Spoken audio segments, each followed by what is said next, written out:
When we talk about host-seeking behavior and bedbugs in relation to SenSci active and SenSci volcano, it's important to understand exactly how bedbugs host-seek.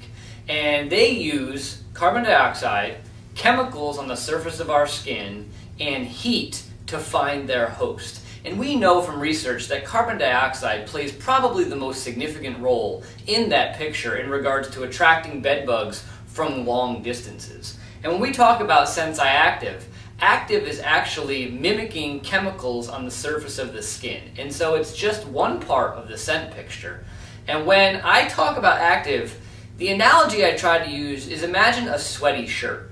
That's really what active is. If you sweat inside your shirt, it's got the chemicals on the surface of your skin. Another analogy is a suitcase. It's largely thought that bedbugs are attracted to suitcases because they have your clothes inside them, and therefore that suitcase smells like you.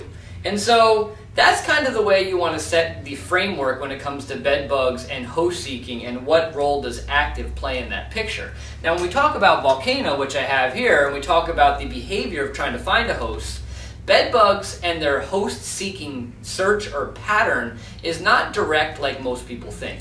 Most people think if I have a food source here and there's a bedbug here, that the bedbug is just going to walk a straight line over to that food source. That's actually not how host-seeking behavior works. It's actually a relatively random pattern. Yes, they are following cues such as chemicals on the surface of the skin or carbon dioxide, but the pattern with which they do that can sometimes be very, very random, and a lot of times they want to orient to edges and seams. And so when we talk about the hotel room that I'm in, if you look at where the suitcase is put down, and then you follow the path that a bedbug may follow to the bed, a lot of times they'll come off that suitcase and try to find a baseboard or try to find another seam or edge to walk along as they then use to gain access to that bed.